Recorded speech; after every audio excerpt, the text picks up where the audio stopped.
Bonsoir à vous tous qui nous suivez et bienvenue au Regain Talk. Alors, si vous êtes nouveau ici et si vous ne savez pas ce que c'est que le Regain Talk, c'est une émission que j'ai mise sur pied afin de permettre à toute personne qui passe par une quelconque difficulté ou qui a vécu un quelconque obstacle dans sa vie de venir dans cette émission s'exprimer afin de partager son expérience avec nous. Et surtout, de nous donner les astuces et stratégies qu'elle a pu mettre en place afin de se relever et rebondir. Et aujourd'hui, nous avons un thème très, très captivant. Nous avons un thème assez intéressant et nous avons comme invité la coach de vie et en même temps coach business, et la Queen, qui va nous parler de son expérience dans une relation amoureuse toxique. Je dirais qu'elle est une survivante ou alors une rescapée d'une relation toxique. Alors, vous l'aurez compris, le thème de ce Regain Talk, c'est comment faire pour se relever après une relation amoureuse toxique. Alors, qui de mieux que notre coach, Lila Queen, qui comme je le disais tantôt, est une suivante d'une relation où elle a vu du noir. Elle aura le temps durant l'émission de nous expliquer le comment, du pourquoi. Alors, si vous voulez participer au Regain Talk et poser les questions en live, j'ai épinglé le lien Zoom et vous pourrez tout simplement cliquer et nous rejoindre ici afin de poser vos questions. Alors, qui suis-je? Pour ceux qui ne me connaissent pas, je suis Robert Wamba, affectueusement appelée Roby. Alors, sans plus tarder, je vais donner la parole à notre invitée afin qu'elle puisse se présenter et nous donner d'autres informations pour ceux qui ne la connaissent pas. Alors, Lila Queen, je te donne la parole. Merci beaucoup, Robert, de me passer la parole. Je suis Lila Queen. C'est vrai qu'on en a discuté, on a parlé de ce qu'il fallait mettre, est-ce que c'était coach business ou alors est-ce que c'était coach de vie. Mais il faudrait savoir que je fais du coaching business depuis maintenant 4 ans et la Oui, relation amoureuse toxique, j'en suis sortie probablement dans le même sillage en fait. oui. Donc, pour moi, c'est comme une sorte de continuité parce que beaucoup de femmes restent dans ces relations-là parce qu'elles n'ont pas la capacité financière nécessaire pour pouvoir s'en sortir. Donc, j'accompagne principalement les coachs en ce moment avant leur formation en ligne, mais à côté, j'aide aussi les femmes à partir de mon expérience à sortir des relations amoureuses toxiques parce que j'ai pu le faire, je peux comprendre leur douleur et donc je les accompagne tant bien que mal avec toutes les petits, on va dire quoi, les moments que je peux avoir en dehors de mon boulot de coach business. Et je Oui. réside actuellement au Cameroun, ce qui ne m'empêche d'ailleurs pas de travailler puisque avec Zoom aujourd'hui, on peut aller à peu près n'importe où. Voilà, c'est ça la magie du digital. Oui. Exactement. Donc, si je retiens bien, tu as plusieurs casquettes en dehors d'accompagner également les personnes en tant que coach de vie. Tu également coach business. Voilà. Et qu'est-ce que tu fais exactement? Quel type de service proposes-tu avec ta casquette de coach business? Alors, avec ma casquette de coach business, ce que je porte, on va dire quoi, principalement en ce moment, ce qui me prend principalement plus de temps en ce moment, j'aide Oui. donc les coachs là qui ont du mal à mettre sur pied un business de coaching en ligne, à le faire et à dépasser la barre de 1 000 € par mois. C'est un challenge que je me suis lancé depuis quelques mois déjà. Et ça va, ça fonctionne plutôt bien. Je reçois pas mal de demandes de coach, principalement de coach business, parce qu'il faudrait savoir, en matière de coaching, il y a le coaching au niveau de la santé, il y a la prospérité et puis il y a le relationnel. Donc, j'aide donc ce coach-là à pouvoir mettre sur pied un, un business en ligne rentable et stable et de façon organique parce que chez moi, on ne paye pas la publicité, je fonctionne de façon organique. Et donc, aujourd'hui, je relaye l'activité de coaching business au week-end parce que j'accorde vraiment beaucoup plus de temps aux personnes qui ont besoin de se relever financièrement. À côté de ça, je pense que c'est quelque chose qui est complémentaire parce que plus on a les moyens de s'en sortir et plus facilement on va pouvoir sortir de ces relations amoureuses toxiques. Là, c'est vrai que l'argent ne fait pas aussi tout, mais c'est un gros atout en fait. Ah, ok, super. Et voilà, pour ceux qui ne savent pas vraiment, qui viennent d'arriver dans le live, qui ne savent pas qui tu es, comme tu l'as dit, tu es la coach Lila Queen et tu as, on Je peut te suis une trouver survivante. facilement, on peut te trouver facilement à Facebook par exemple. Oui. Et sur quels réseaux sociaux encore? Actuellement, je me concentre beaucoup plus sur Facebook parce que c'est également mon outil de travail. Donc, j'ai arrêté avec tous les autres réseaux parce que pour moi, je ne veux pas me disperser. Je me concentre sur Facebook et puis on verra plus tard si je vais sur d'autres réseaux. Sinon, avant, j'étais sur TikTok. Je crois que j'ai juste désinstallé l'application. Sinon, il y a encore les anciennes vidéos que j'ai eu à faire. YouTube, je ne l'ai pas mis en marche du tout. Donc, pour me contacter facilement et rapidement, c'est tout simplement d'aller sur mon compte Facebook Lila Queen. Ah, d'accord, super. Voilà, nous allons entrer dans le vif du sujet. Pour ceux qui viennent de nous rejoindre et qui ne savent pas de quoi il s'agit, nous sommes ici au Rigging Talk, une émission qui donne la parole à toutes ces personnes-là qui veulent partager une expérience qu'elles ont eue dans leur vie ou bien dans leur activité et surtout de nous donner vraiment les stratégies et astuces qu'elles ont pu implémenter pour se relever et rebondir. Et le thème d'aujourd'hui, c'est comment faire pour se relever après une relation amoureuse toxique. Alors, parlons de ce sujet précisément. La question que j'aimerais te poser, c'est pourquoi avoir choisi ce sujet? Parce qu'il faut le dire, je suis venue vers toi et puis on a discuté en backstage. Là, je t'ai demandé de quoi est-ce que tu aimerais parler. Et puis tu m'as dit, voilà, tu aimerais bien ce sujet-là. Pourquoi avoir précisément choisi ce sujet-là afin de t'ouvrir et de nous parler de cette expérience? Pourquoi, au fait? Beaucoup de femmes se cachent après avoir vécu une relation amoureuse toxique, ce qui ne favorise pas du tout leur guérison. Et je fais partie, j'aime souvent dire que Dieu m'a mis le haut-parleur dans la bouche et j'aime bien l'utiliser. Ah, ça, tu le fais très bien parce qu'il faut le rappeler. Je pense que la présentation, tu as oublié. Tu es aussi chroniqueuse radio. Voilà. Je, je fais énormément de choses, mais tant qu'il y a du coaching et de la communication à l'intérieur, bah, c'est mon domaine. Et donc, du Ah, coup, je me suis dit, bah, j'ai pas honte de parler de moi, j'ai pas honte de parler de mon histoire. Et donc, pourquoi ne pas parler de cette histoire-là que j'ai vécue pour sensibiliser, c'est-à-dire éviter à certaines personnes de retomber dans les mêmes pièges que moi, et pour guérir aussi, parce qu'il faudrait savoir, le processus de guérison se fait, c'est un processus. C'est pas un matin, vous allez vous lever et puis vous êtes guéri. Donc vraiment, c'est un processus. Et à chaque fois que je parle de mon histoire, je mets des mots sur mes émotions et j'évacue ces émotions négatives-là. Il y a par exemple cette crainte de se dire, mais comment une fille intelligente comme moi, aussi indépendante que moi, a pu se retrouver dans ce style de relation? Est-ce qu'il y a quelque chose quelque part qui ne va pas? Est-ce que c'est mon éducation? Est-ce que c'est mes valeurs? Donc, ces craintes-là vont s'amplifier si on n'arrive pas à trouver le moyen d'évacuer cela. Beaucoup de personnes vont trouver peut-être la danse ou alors vous allez voir des personnes faire énormément de sorties pour s'évader. Mais pour moi, je retrouve cette guérison-là dans le fait de parler à d'autres femmes. Donc, c'est wow. pour la guérison, c'est pour la sensibilisation et c'est aussi pour la dénonciation. On se dit que ça n'arrive qu'aux autres. Et le fait de parler montre à ces personnes qui sont encore dans ces relations-là qu'elles ne Exactement. sont pas seules. Il y en a qui sont passés par là et qui ont eu la force, le courage, qui ont décidé de sortir de là. Et donc, c'est tout à fait possible de pouvoir sortir. Donc, s'il faut retenir les choses, je dirais que c'est pour sensibiliser, c'est pour guérir et aussi c'est pour dénoncer. Voilà, très bien résumé. Et à cela, j'ajouterais un peu d'eau à ton moulin en disant il y a des personnes qui parviennent à sortir de là, mais malheureusement, il y en a qui laissent leur vie. Il y en a qui Oui. sont vraiment, qui meurent dans ce genre de relation parce qu'elles n'ont pas pu parler, parce qu'elles ont peur du regard des autres. Voilà. Et tu fais bien vraiment de sensibiliser pour dire que ça n'arrive pas qu'aux autres.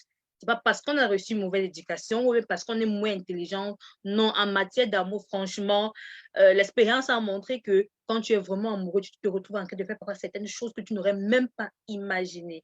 Alors voilà, déjà merci vraiment pour d'avoir éclairci vraiment la raison du choix de ce thème. Alors, et du coup, la question que je vais te poser, c'est parle-nous de cette relation amoureuse toxique. Quelles sont les difficultés que tu as rencontrées durant cette relation? De quoi s'agissait-il exactement? Alors, il faudrait savoir déjà que toute relation peut devenir toxique parce que, il y a beaucoup on va dire quoi, de problèmes ou alors de mésententes sur la notion de relation amoureuse toxique parce que j'en parlais en début d'année, j'appelais ça les RAT, relations amoureuses toxiques. Et il y Ah avait des oui, personnes, oui, voilà, qui disaient, est-ce que c'est vraiment une relation amoureuse avant de devenir toxique? Toute relation peut devenir toxique, qu'elle soit oui, professionnelle, qu'elle soit académique, qu'elle soit même familiale, elle peut devenir toxique. Pourquoi pas une relation amoureuse? Et donc, quand on entre dans une relation amoureuse, on s'attend naturellement à donner de l'amour, à recevoir de l'amour. On ne s'attend pas du tout à avoir de la violence. Et généralement, ça commence par la violence verbale. Ça va être quelqu'un qui va vous parler mal, qui va ensuite vous humilier, c'est-à-dire il vous parlera mal, mais cette fois-là, vous ne serez plus tous les deux, ce sera devant les gens. Il va avoir une attitude complètement méprisante. Et à ce moment-là, vu que c'est vous qui l'avez choisi, c'est vous qui avez permis qu'il entre dans votre périmètre de sécurité, ça va fragiliser la confiance que vous avez en vous. À partir du moment où c'est arrivé, il peut faire exactement ce qu'il veut. Donc, vu qu'on parle de moi aujourd'hui et que j'ai envie de prendre des exemples assez précis pour pouvoir étayer mes propos, l'une des choses qui est arrivée, c'était le fait qu'il me coupe de tous mes amis. Donc, il avait une Wow. technique, c'est-à-dire, par exemple, quand je voulais sortir, net, c'est à ce moment-là qu'il tombait malade. Il se sentait pas bien. Et naturellement, pour une fille amoureuse et tout, qui a envie de prendre soin de son compagnon, bah oui, elle va laisser tomber ses sorties pour s'occuper de lui. Il y a une deuxième chose qu'il faisait, c'est que je le retrouvais partout où j'allais. C'est-à-dire, j'ai un rendez-vous quelque part et par hasard, comme ça, je le retrouve. Et au début, c'est top, quoi, parce que tu te dis, ah ouais, j'ai retrouvé mon chéri, on va manger ensemble et puis on rentre à la maison, on passe un bon temps ensemble. On va dire quoi, c'est un très bon hasard et tout ça. Mais au fil du temps, ça devient étouffant de devoir faire ça, de devoir passer Envahissant. que du temps avec cette personne-là, parce que quelque part, vous mettez une pause sur votre vie pour vivre la vie qu'il vous demande de vivre. Donc, vous n'avez plus forcément la possibilité de sortir, vous avez tellement annulé les rendez-vous que les amis, quelque part, ne vous invitent plus parce que ça ne sert à rien, vous n'allez pas arriver. Et ensuite, c'est arrivé même au boulot, c'est-à-dire je recevais des appels en mode, si tu ne fais pas ce que je te demande, je vais arriver à ton boulot, je vais montrer à tout le monde combien je peux te faire souffrir et tout ça. Et c'était assez stressant parce que mon boulot, quand même, c'est ce qui me permet de vivre, c'est ce qui me permet de payer mes charges. Je ne vais pas permettre que tu viennes dans mon boulot faire n'importe quoi parce que je peux également me faire virer. Et Bien évidemment. progressivement, c'est passé à des violences psychologiques, plus encore que ce que je viens de décrire, c'est-à-dire c'est quelqu'un qui va vous dérober de l'argent des fois, c'est-à-dire vous déposez de l'argent quelque part et il va le déplacer. Donc, et non seulement il le déplace, mais après il vous engueule parce que vous oubliez là où vous mettez de l'argent et vous dites, bah, je ne suis pas, Sans est-ce te que je couper la perds parole, j'ai une petite la boule ou question. pas? En ce moment Oui. où vous viviez ensemble, Non, non, non, non, on ne vivait pas ensemble. On ne c'est-à-dire quand vivait il pas venait peut-être ensemble. chez toi et il se mettait à Voilà. envoyer des trucs là, à déplacer ton argent, des trucs comme ça. Voilà. Pour la petite histoire, je me rappelle un soir, je rentre de boulot. Oui, Déjà, à 17 heures, il fallait que je sois à la maison, c'est-à-dire ils s'en foutaient de savoir si le patron m'a retenu ou pas. Il m'appelait, il me disait, bah, tu sais, on doit cuisiner ensemble et tout ça. Au début, c'est romantique, mais au bout d'un moment, ça devient un peu lourd, quoi. Donc, je rentre ce soir-là, on cuisine ensemble, on mange un bout, et là, on est posé tranquille, je m'endors. Et je m'endors pendant que je suis en train de dormir, je sens qu'il y a quelqu'un, il y a quelque chose qui ne va pas. Donc, je me oui. réveille et j'aime souvent appeler la voix. La voix me dit, ne te rendors pas, couche-toi, mais ne ferme pas les yeux. Donc, je me couche, je ne ferme pas les yeux. Et je le vois, lui, qui se lève, qui va directement prendre mon sac, qui retire mon portefeuille, qui prend de l'argent dans mon portefeuille. Et j'ai souvent ce que j'appelle l'argent de sécurité parce qu'on ne sait jamais ce qui peut arriver. En cas de souci, au moins, il faudrait qu'il y Exactement. ait voilà. Donc, j'ai toujours, ça, c'est une éducation que mon papa m'a donnée. Donc, il faut toujours avoir un peu d'argent chez soi qu'on ne touche pas pour qu'en cas de problème, on puisse s'en Ouais, les servir. cas d'urgence, voilà. Voilà. Donc, là, deux fois, j'avais de l'argent dans ce portefeuille qui pouvait faire plus de 2 ans sans que je ne touche. Donc, là, il prélève cet argent-là, il referme mon portefeuille et puis il remet dans mon sac. J'étais scandalisée par cette façon de faire. Et plus tard, soit tu vas retrouver cet argent sur le frigo, ou bien sûr, tu te demandes, mais à quel moment est-ce que tu as déplacé ton argent? Mais est-ce que tu perds la boule ou pas? Donc, c'est assez Et la dernière personne à intriguant. qui tu penses, c'est ton petit ami, au fait. Voilà, c'est la dernière personne à qui tu peux penser parce que c'est même la personne qui te gronde, qui te dit, bah, fais attention, tu perds de l'argent, mais fais C'est pas attention, prêt à... etc. Voilà, c'est assez stressant. Et on est passé de ça à de la violence. Au départ, ça a été une gifle, après, ça a été beaucoup plus La violent que violence ça. physique. Voilà, violence physique. Ensuite, ça a été beaucoup plus violent que ça. Ça va être, on prend un instrument pour te taper dessus. Ça va être, on te jette dans les arbres. Ça va être des choses assez incroyables parce que des fois, ça se passait dehors. C'est-à-dire, c'était toujours en Devant les pleine gens, en fait. nuit. Non, dans la nuit surtout. Dans la nuit Oui. surtout, c'est-à-dire entre 22 heures et 1 heure du matin et tout, ça va être des choses. Parce que quand ça commençait à la maison, moi, je sortais. Je sortais de la maison, je disais, bon, il faut que j'aille marcher, il faut que j'aille prendre de l'air parce que ça devient quand même assez insoutenable. Et Oui, là, ça va être même dehors, c'est-à-dire quand il va te jeter par exemple, il peut avoir une buvette avec un arbre à côté, il va te jeter dans l'arbre, il va te jeter dans les chaises et tout. C'était assez complexe et j'avoue que j'étais comme inoptisée. Je me disais, mais qu'est-ce qui se passe dans ma vie en fait? oui. Et du coup, la Qu'est-ce question que je vais te qui... poser, Léla, Oui. c'est comment as-tu réagi après le premier coup, ou bien la première gifle? Comment était ta réaction? Ma réaction a été, je suis restée stoïque parce qu'il faudrait savoir, face à un danger, un être humain a trois façons de réagir. La première, ça va être de fuir. La deuxième, ça va être d'affronter. Et la troisième, ça va être de rester stoïque. C'est-à-dire, votre cerveau n'assume pas tellement ce qui arrive, c'est tellement, on va dire, impressionnant que vous plantez en fait. Ouais. Ça ne peut pas être en train de vous arriver en fait. Vous posez cette question-là. Je crois que des jours après, je me demandais encore, comment est-ce que ça peut m'arriver? Qu'est-ce qui se passe en fait? Je Oui, pensais à toutes les personnes, c'est-à-dire à tous mes frères, à tous mes oncles, à toutes les personnes qui peuvent le mettre en pièces. Et je me disais, mais ça ne peut pas m'arriver en fait. Qu'est-ce qui se passe en fait? Et je suis restée dans cet état-là pendant très longtemps, assez stoïque pendant très longtemps. Il faudrait savoir que la préparation, c'est-à-dire le fait que progressivement, ils détruisent votre confiance en vous-même et qu'ils vous coupent de vos amis, favorise aussi cet état-là. Donc, il n'y a personne pour t'aider à te réveiller. Tu es vraiment endormi. Je suis restée vraiment très longtemps dans cet état-là où j'étais oui. complètement tonique, où je me disais, bah, c'est sûr, c'est pas moi. Peut-être j'y arrivé, c'est pas en train de m'arriver. Et en ce moment-là, comment as-tu fait après pour continuer à rester dans cette relation-là? T'as-tu présenté les excuses ou alors après tu t'es dit, OK, c'est juste une gifle et puis bon, ça va passer. Comment ça s'est passé la phase, disons, de réconciliation? Parce que je suppose bien qu'il y a eu une quelconque réconciliation afin que vous ne puissiez continuer. Bah, on appelle ça le cycle de la violence, c'est-à-dire c'est une personne qui va détruire votre confiance, ensuite qui va vous faire du mal, qui va s'excuser et qui va recommencer à vous faire du mal. Donc, c'était une personne qui pouvait me battre à 23 heures ou minuit. Et puis à 3 heures du matin, c'est la même personne qui est en train de pleurer, qui te dit, bah, je ne sais pas ce qui s'est passé, je ne sais pas pourquoi j'ai fait ça, je te promets que je ne vais plus jamais recommencer, je te le promets, qui va se mettre à genoux devant toi, qui va Pour jouer la s'excuser, victime, au fait. voilà, qui Là, va maintenant, tu auras même plus s'excuser, de lui. voilà, qui va s'excuser d'avoir déchiré ses vêtements. Et en tant que bonne femme, parce que c'est également l'éducation que nous recevons, c'est qu'une femme, c'est celle-là qui cache les secrets de son couple. Donc, elle ne va pas en parler. Donc, ce qu'il y a à faire, c'est justement de pardonner et puis de se dire, bah, si ça se trouve, peut-être qu'il était trop fatigué ou bien peut-être c'est arrivé comme ça ne va plus jamais se reproduire. Mais sauf que ça va se reproduire. Il va même s'en servir parce qu'il va dire, tu te souviens de ce que je t'ai fait la dernière fois, je suis capable de te faire plus que ça.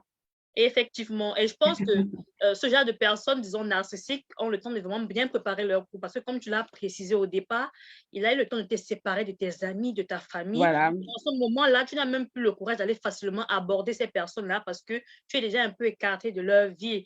Pourtant, si en ce moment-là, tu étais encore vraiment proche de tes amis, ils auraient même pu remarquer que, mais au fait, il y a quelque chose qui ne va pas avec toi. Voilà.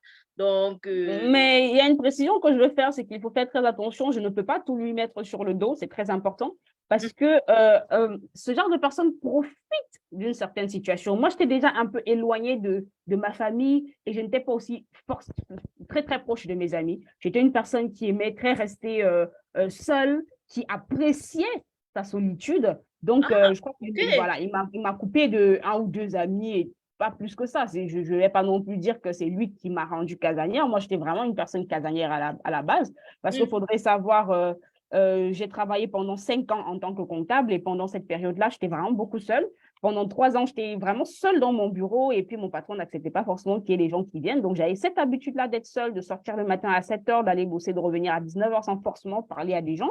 Donc, il a juste profité de ça, le peu de temps que je m'accordais pour être avec quelques amis. Il l'a coupé complètement, mais il n'a pas eu forcément eu besoin de faire trop d'efforts de ce côté-là parce que j'étais déjà quelqu'un qui appréciait sa solitude, La qui aimait bien solitude. rester à la maison, en fait. Ah, d'accord. Je pense que c'est vraiment honnête de ta part de voir ta part de responsabilité vraiment dans cette relation-là. C'est très honnête et vraiment j'apprécie Et cela. c'est très important, Robert, je vais te le dire, c'est très, très, très important parce que un homme, il ne vous rencontre pas en route et puis il commence à vous battre. Non, il profite d'un état dans lequel vous vous trouvez déjà. Donc, Exactement. c'est très important de pouvoir Oui, identifier oui. ça. Donc, si tu as vécu une relation amoureuse toxique et que tu es vraiment dans le ah, tout est de sa faute, tu peineras à sortir de là. Il est important d'enlever les écailles de ses yeux, de se dire quelle est la situation qui a favorisé ce qui est arrivé en fait. Ouais.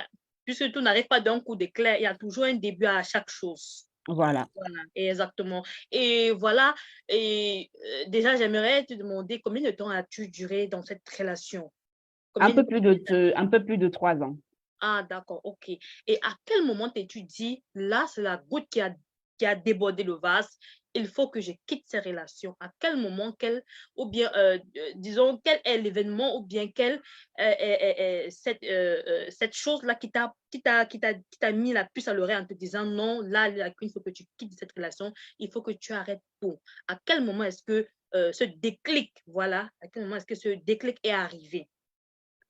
Alors, c'est arrivé quand j'ai constaté que je commençais à modifier totalement ma personnalité. Je devenais quelqu'un que je ne reconnaissais pas et qui ne correspondait pas à mes valeurs. Donc, c'est arrivé un soir quand il y avait encore une dispute. Je crois que c'était pleinement le moment où j'ai quitté mon emploi et que j'étais en train de me consacrer à l'entrepreneuriat. Donc, je crois que j'avais eu un rendez-vous avec des fournisseurs qui venaient de la Chine avec mon ancienne entreprise, la toute première entreprise d'ailleurs que j'ai créée. Je crois que c'était, voilà, je ne vais pas donner de date, la toute première entreprise que j'ai créée. Et donc, du coup, il y avait une rencontre avec les fournisseurs et le véhicule de mon collaborateur avec qui on faisait parfois ces visites-là était en panne. Donc, on a emprunté le véhicule d'un ami à lui. Il faudrait savoir que c'est ce jour-là que je rencontre l'ami de mon collaborateur. Je ne le connais pas, je ne sais pas qui il est. Donc, on finit de faire tout ce qu'il y a à faire et on va déposer notre fournisseur à son hôtel, on dépose mon collaborateur chez lui et moi, j'étais la dernière personne à déposer. Et là, quand l'ami de mon collaborateur arrive devant chez moi, on commence à discuter. Et franchement, quand on parle d'entrepreneuriat et tout ça, communication, je suis partie en fait. Je peux parler de ça pendant des heures parce que j'ai Tu es coaché tellement passionné, voilà. voilà, il y a la passion et puis il y a le coaching aussi. J'ai travaillé dans une école qui forme en entrepreneuriat pendant plus de 4 ans. Donc, je suis toujours en train de tester mes nouvelles méthodes. Est-ce que tu sais ci? Est-ce que tu sais ça? Donc, on est resté quand même assez longtemps dans le véhicule à discuter. Et là, je vois celui qui est aujourd'hui mon ex-compagnon passer devant le véhicule. Et là, je me dis, c'est pas bon du tout. Ça, je vais avoir des problèmes. Et il repasse une deuxième fois. Et à chaque fois qu'il faisait ça, j'allais me faire battre à tous les coups. Donc, quand il Waouh. repasse une deuxième fois, je me dis, bon, il est temps de prendre une décision. Est-ce que je demande à cette personne-là d'aller me laisser dans un hôtel pour que je puisse dormir pour ne pas l'affronter? Est-ce que je sors et que je rentre chez moi? Il faudrait savoir, en début d'entreprise et tout, on n'a plus forcément de l'argent sur ses comptes bancaires et puis on essaie au maximum d'économiser de l'argent. Donc, je ne pouvais pas demander à ce collaborateur-là d'aller, à l'ami de mon collaborateur, d'aller me déposer dans un hôtel. Je me suis dit, Seigneur, donne-moi la force d'atteindre ma barrière parce que le véhicule était garé de l'autre côté de la route. Il fallait Oui, sortir du véhicule, traverser la route et rejoindre mon portail. Donc, je me disais, il faut que j'arrive à entrer dans mon portail avant qu'il ne revienne. Malheureusement, j'avais oublié que j'avais des sandalettes à talons. Je ne pouvais pas les enlever facilement. J'étais vraiment en tailleur, comme on va dans des rendez-vous et tout ça. J'étais en mode corporate et tout. Donc, quand je oui. sors du véhicule, j'ai le temps de traverser la route. Et quand j'arrive à mon portail, j'ai quelqu'un qui me pousse par derrière et qui me jette sur le portail. Donc, c'est juste mon visage qui a atterri sur le portail comme ça. Et puis, il commence à me donner des coups. Ah ouais, mais tu me trompes et tout. Et puis, tu as le culot de venir avec la personne avec qui tu me trompes devant chez toi et tout ce qui va avec. Je n'ai même pas le temps de placer un mot. Et maintenant, j'ai l'ami de mon collaborateur qui est de l'autre côté de la route qui ne comprend pas ce qui se passe. Il ne sait pas Oui, si c'est un mec avec sa copine. Il ne sait pas si c'est une agression. Il ne une sait pas agression, comment. exactement. Et du coup, sans te couper, j'aimerais savoir, est-ce qu'en ce moment, tu vivais déjà seul ou bien tu vivais chez tes parents? Non, je vivais seule. Ah, d'accord, je comprends. Je vivais seule. Donc, du coup, il ne sait pas comment réagir, il ne sait pas s'il faut intervenir ou pas du tout. Et là, j'ai mon ex-compagnon qui se retourne, qui va vers son véhicule, qui commence à cogner son véhicule en lui disant, mais tout, il faut sortir, il faut assumer. Et lui, il démarre en trompe, il part. Et moi, je suis là, je tremble tellement, je n'arrive pas à ouvrir mon portail. Et quand il revient vers moi, je me dis, bon, là, c'est mort. De toutes les façons, j'ai commencé à recevoir des coups, autant mieux en encaisser, j'ai l'habitude et tout ce qui va avec. Donc, je marchais tranquillement dans la cour de chez moi pour atteindre ma maison et tout ça. Pendant que je marchais, il me donnait des coups et des gifles et des ceci et des cela. Et moi, je parlais même Incroyable, pas, en fait. tu Je racontes criais là. pas. J'étais vraiment toujours en mode, il faut protéger son compagnon. Il ne faudrait pas que tu appelles la foule et tout ça. Donc, je parlais même pas et tout. Donc, j'ai le temps d'ouvrir la porte de chez moi, d'entrer. Il me dit, parle-moi, raconte-moi ce qui s'est passé. Je me dis juste, qu'est-ce que tu veux que je te raconte? Tu as déjà commencé à me donner des coups, tu as déjà commencé à me taper, j'ai plus rien à te dire. En fait, tu me crois déjà coupable. Il faudrait Effectivement, savoir que, voilà, pourquoi t'expliquer encore? voilà, il faudrait savoir qu'à côté, j'avais déjà quelques difficultés à m'alimenter, et donc je mettais un réveil pour me rappeler il faut que je mange. Donc, j'avais un Oui. réveil pour me rappeler qu'il faut que je mange. Donc, quand mon téléphone a sonné, il s'est dit, ah ouais, c'est lui qui est en train de m'appeler. Il a pris mon téléphone et les points ont recommencé. Je lui ai dit, je ne connais même pas son numéro de téléphone. Je l'ai rencontré aujourd'hui. Je ne sais même pas qui c'est, en fait. Et il ne pouvait pas me croire. Il ne pouvait pas me croire. Et quand je suis acculée comme ça de questions, je n'ai pas envie de parler. Donc, j'étais là, tranquille, calme. Il sort, il va prendre un bout de bois, il revient me taper dessus. Non, mais à Je ce point-là, parle. c'est d'une violence inouïe. En fait, il avait besoin de réponses. Et moi, en fait, on avait des communications différentes. Si tu m'accules, je ne te réponds pas. Je n'ai pas envie de parler à quelqu'un qui est en train de me... non. Si tu es calme, je t'explique. Mais maintenant, lui, quand tu es calme, il s'enflamme encore davantage. Donc, c'est ce qui Et prends provoquait ton ça. calme pour un OK, au fait. Voilà, Voilà. pour aussi, ça veut dire que tu t'en fous et tout ce qui va avec.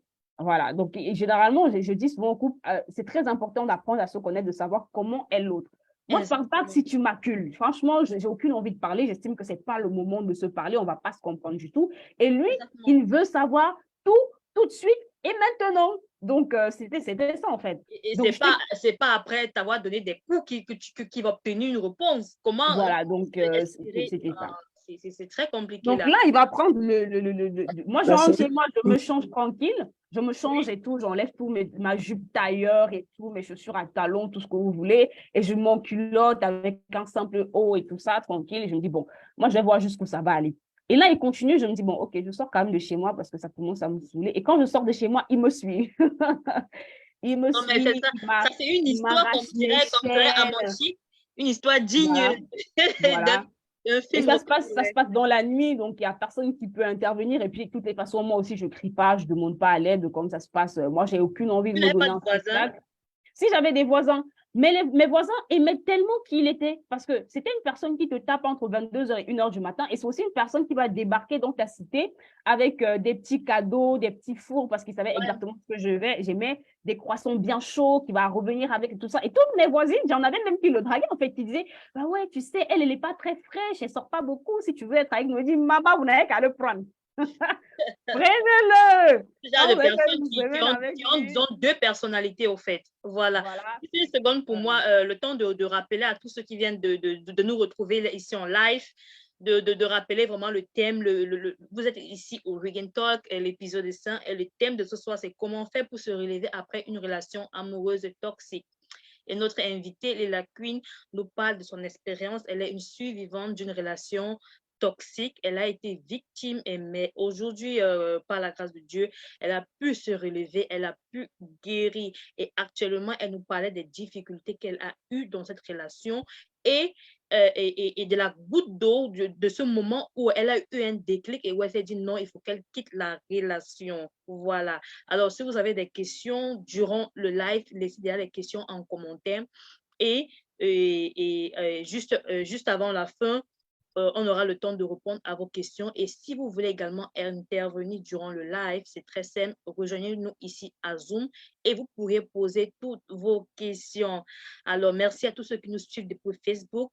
N'hésitez pas à liker et à partager le live, les amis, afin de permettre à un bon nombre de nous rejoindre. Voilà, Lila Kun, je te donne la parole afin que, voilà, tu nous en dis plus sur ce moment qui a été très décisif pour toi et où tu t'es dit, il faut que tu quittes cette relation amoureuse toxique. Voilà.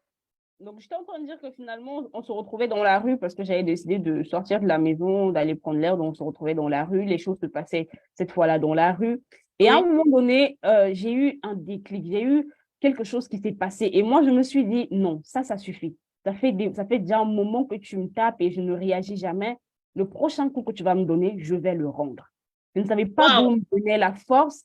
Je ne Tu lui savais as dit pas ça d'où me donner. verbalement, bien Je dit ça. le lui ai dit. Écoute-moi, je le lui ai dit et je suis même encore allée plus loin. Je lui ai dit, il m'a dit, tu me provoques et tu sais très bien ce qui va se passer. J'ai dit, arrête de bavader, envoie les prochains coups. Si je ne suis pas morte, je rends le coup. Et là, c'est allé assez encore un peu plus violemment et tout. Mais cette fois-là, je me défendais, mais de ouf. Et je suis très fière d'avoir fait ça parce que généralement, quand on se rappelle d'un événement pendant lequel on n'a pas pu réagir, on se sent très mal. Pour moi, ça a été, je reprends possession de mon corps, je reprends possession de ma vie. J'en ai Oui. marre, en fait. Et ça s'est matérialisé comme ça. Donc, ça a été, si je ne meurs pas, si ce prochain coup qui arrive là, je ne meurs pas, je te rends également le coup.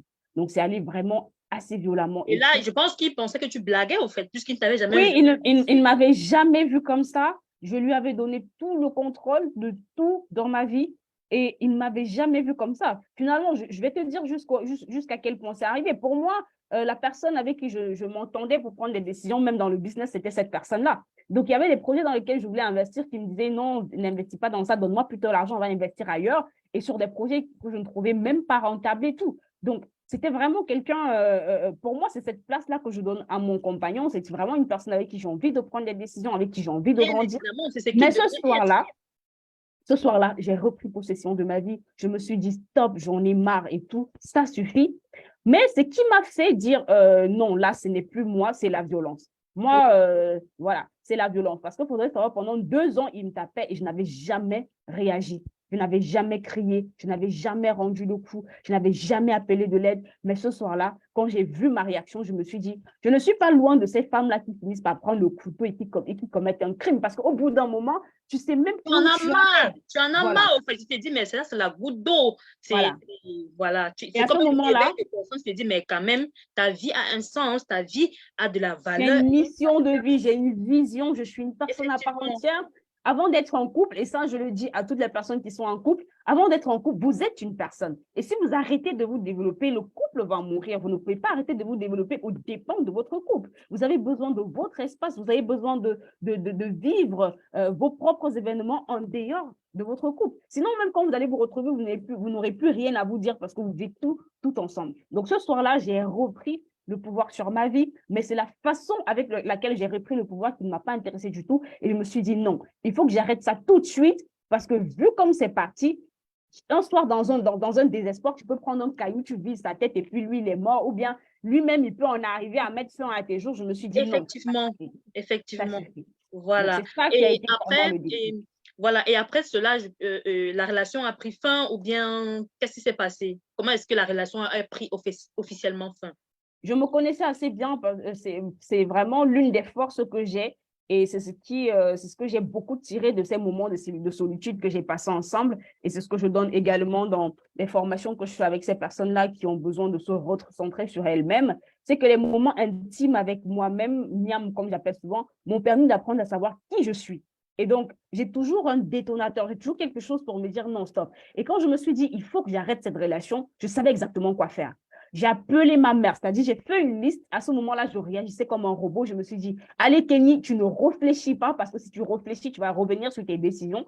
J'ai fait une liste de ce que j'avais à faire et j'ai commencé à les faire. J'ai appelé ma mère, je l'ai informée de ce qui se passait. J'ai appelé mes frères et sœurs. À ce moment, je m'en foutais qu'ils se moquent de moi parce qu'avant, ce qui se passait, c'est que j'avais vraiment peur. Je me disais, mais non, tu as fréquenté, non, tu es autonome financièrement, tu ne dépends pas de lui. Qu'est-ce qui fait en sorte que tu restes et tout? J'avais peur que ma famille se moque de moi et tout. Et surtout à côté, moi, je suis l'aîné de ma famille et on est parfois très exigeant envers l'aîné de la famille. Donc, j'avais très peur de ça. Mais à ce Exactement. moment-là, je me suis dit, je m'en fous. Mes frères n'ont qu'à se moquer de moi, mais je Pense serai d'abord en à toi, à veille. ta propre santé Ah psychologique, ouais. à ton avenir.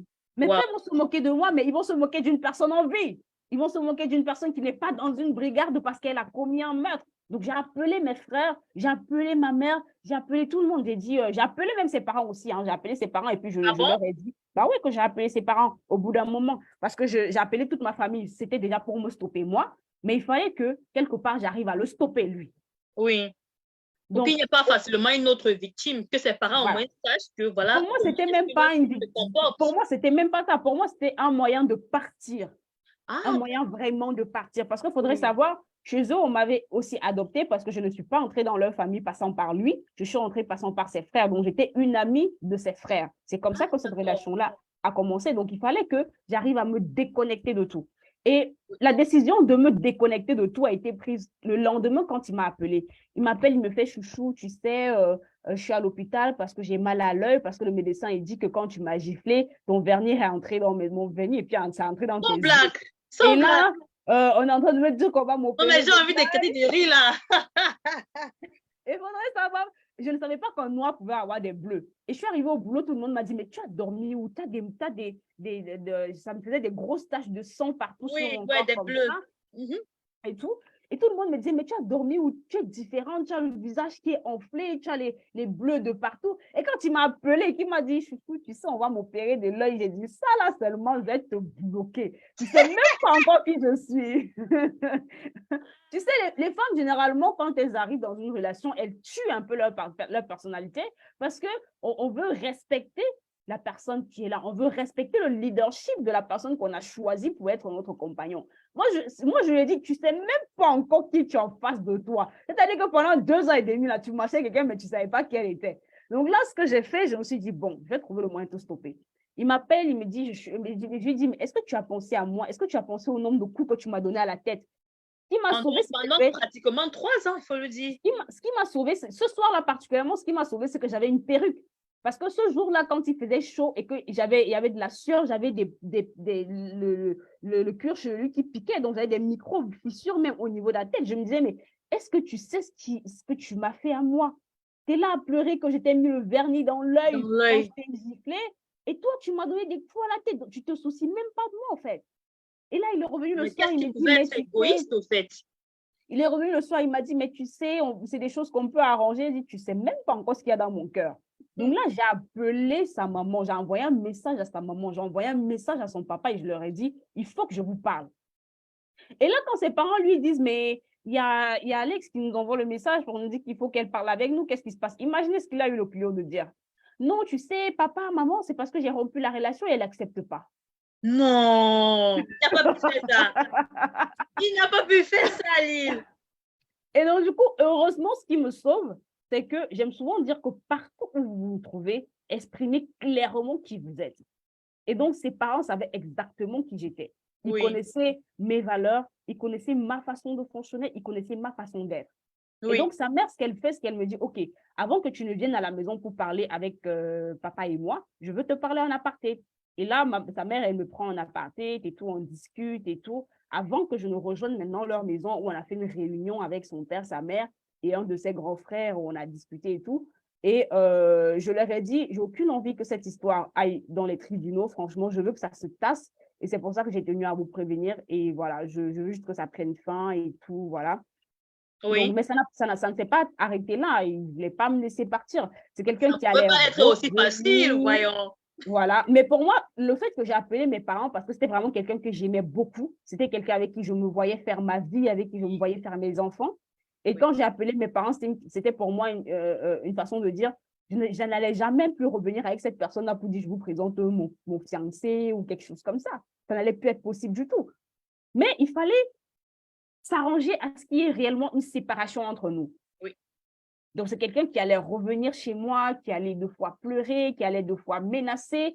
Et ça fait mal de voir quelqu'un qu'on a aimé, qu'on aime toujours, parce que partir de cette relation, ça a été parce qu'il y avait de la violence, parce que j'aimais vraiment qui était cette personne-là. C'était une personne très intelligente avec qui je ne m'ennuyais, mais jamais. Alors, on avait toujours quelque chose à faire. On rigolait beaucoup ensemble et tout. C'est difficile de se séparer d'une personne comme celle-là, une personne qui a été le centre de votre vie pendant quand même un moment. Donc, de le voir pleurer comme ça, de le voir vouloir absolument revenir dans votre vie, me dire que non, ça va, je vais consulter un psy, je vais consulter un pasteur, même si tu veux, pour travailler sur ma vie et tout, mais tu sais que ça fait un moment qu'on se parle et tout, la séparation, elle ne va pas se terminer comme ça et tout. Ça a été très, très, très, très difficile. Et c'est généralement pendant cette phase-là que beaucoup de victimes de relations amoureuses toxiques retombent dans ça, en fait. Exactement, c'est ce que j'allais dire, au fait, parce qu'en ce moment-là, tu as même pitié, tu as pitié de ton bourreau et tu oublies la souffrance psychologique, la souffrance mentale que tu as endurée jusque-là. Et parfois, quand tu fais le piège de rentrer dans cette même relation, là, parfois, c'est la mort qui suit, au fait. Voilà. Donc aussi, je comprends bien, après, ta famille, bien tes amis, ont sûrement, en ce moment, t'ont aidé à vraiment sortir définitivement de cette relation-là. Des amis, oui, parce que j'avais beaucoup de séquelles physiques et même psychologiques aussi, c'est-à-dire je pleurais dans mon sommeil, je ne dormais plus, c'est-à-dire j'avais des réveils en sursaut, le moindre bruit me faisait sursauter, et même 6 mois, 1 an après cette rupture-là, à chaque fois que je voyais un véhicule entrer dans mon quartier, j'avais très peur. Parce que c'est quelqu'un qui avait la possibilité d'avoir plusieurs véhicules, donc à chaque fois que je voyais les phares d'un véhicule dans mon quartier, j'avais extrêmement peur. Il y avait cette panique-là qui revenait. Pas que c'est lui, en fait, c'est revivre la panique qu'on a vécue pendant qu'on était dans cette relation-là. Parce que je ne pouvais plus être nulle part. À chaque fois que j'étais quelque part, il y avait les phares d'un véhicule, je vois c'est lui qui arrive et tout, qui me jette des coups d'œil, qui me disent, bah, je vais te massacrer tout à l'heure, j'arrive, hein, compte sur moi. Et quand deux fois, j'étais garée devant chez moi avec des amis et tu vas voir, parfois même, il passait, hein, mais dès qu'il te voit avec un ami, il va passer et repasser. Ça c'est le signe, tu es en train de comprendre. Plus il passe, Oui, plus tu vas oui. recevoir des coups. Ça, c'est une Donc, torture psychologique, au fait. Là, voilà. voilà, exactement. Donc, Je j'avais de la comprends. peine à m'alimenter, j'avais de la peine à dormir, je pleurais beaucoup, j'étais très stressée aussi. Le moindre bruit me faisait sursauter, avoir de la peine à respirer, c'était très, très compliqué. Et à ce moment-là un ami qui m'a vraiment accompagnée dans cette phase-là, à rencontrer les médecins qu'il fallait, à recommencer à m'alimenter, à retravailler sur moi. Ça a été très compliqué, mais aujourd'hui, ça va en fait. Ok. Justement, j'allais te demander comment est-ce que tu te sens aujourd'hui. Penses-tu être émotionnellement guéri? J'aime souvent dire que la guérison, c'est un processus qu'on met en place et la nature a horreur du vide. À chaque fois que vous allez laisser vos routines, parce que le meilleur moyen de guérir, c'est de se retrouver soi-même, de retrouver qui on était, de retrouver son sourire, de retrouver D'être en ses harmonie avec valeurs, soi-même. voilà, de retrouver sa mission de vie. Et à chaque fois que vous allez lâcher ça, vous allez retomber en fait. Donc, c'est un processus et je suis très contente d'en être où je suis. C'est sûr qu'il peut encore avoir des moments où il y a des peurs paniques, mais franchement, c'est très rare. Je dors très bien. J'ai encore un souci avec l'alimentation, mais bon, ça, je l'avais déjà avant d'entrer dans cette relation-là. Ça va, j'ai aimé après cette relation-là. J'ai accepté d'être aimée après cette relation-là. Donc, pour moi, c'est correct. Voilà. Voilà, ok. Est-ce que par moment, tu te dis, euh, j'aurais pu faire autrement si, voilà, j'avais aujourd'hui cette même maturité il y a de cela 4 ans? Est-ce que par moment, tu as des regrets? Tu te dis, bon, peut-être si j'avais agi autrement, si au premier coup, j'étais partie, peut-être on serait encore ensemble. Ça t'arrive, ce genre de pensée? Ce que j'aurais fait, ce que j'aurais amélioré, pour moi, ce qui me fait extrêmement souffrir quand je repense à cette relation-là, c'est que j'aurais aimé avoir des bases solides, une relation très solide avec ma famille. Ça m'aurait beaucoup aidé. Et je l'ai vu avec ma cousine. Et cette histoire, je rends toujours grâce d'avoir vécu ça avec ma cousine. Elle m'a fait quelque chose qui était incroyable. Elle n'est pas plus âgée que moi et je lui fais un coucou. C'est Leslie Kenney. Je lui fais un Ah, coucou. Voilà, d'accord. Pourquoi toi, Leslie Kenney? voilà. Je vous parle en fait de quelque chose qu'elle m'a montré et non qu'elle m'a fait. Ok, Alors, à l'époque où j'arrive à Douala, je vis chez eux. Et un jour, je crois qu'à l'époque où elle obtient son bac, son compagnon ne l'obtient pas. La personne avec qui elle était en couple en ce moment-là ne l'obtient pas. oui. Et il tombe dans une sorte de déprime, il a envie de mettre fin à ses jours. Et moi, vu que je connais un peu, je suis un peu plus âgée et que je sais comment prendre les choses, je cause avec cette personne-là pour essayer de le stabiliser, pour essayer de lui dire que ce n'est pas la fin du monde, il peut se relever. Et ma petite sœur, cette fois-là, elle est très contente et tout, voilà.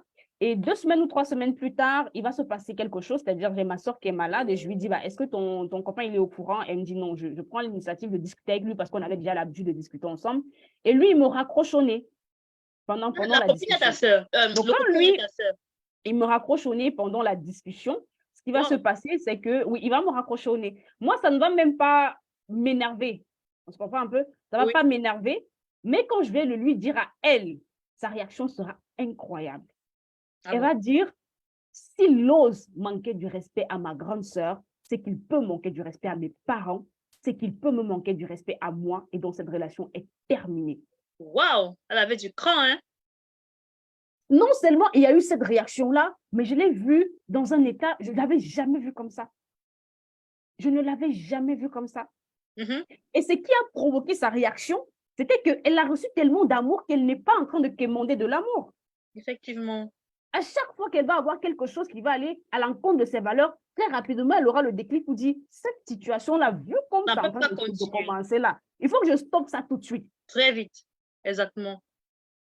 Voilà. Je ne peux Et pas dire que la relation avec sa famille à elle est trop soudée ou je ne veux pas entrer dans ça, mais pour qu'on en arrive là, il faut que tu aies une relation vraiment assez stable. Voilà. Je vais dire ça comme ça, avec les membres de ta famille, que tu aies reçu tellement d'amour qu'à un moment donné, tu ne sois pas en train de quémander de l'amour. À ce Ouais, moment-là, ce qui faisait que j'étais dans la situation qui rendait favorable cette histoire, c'était que j'avais quelques soucis avec mon papa. voilà.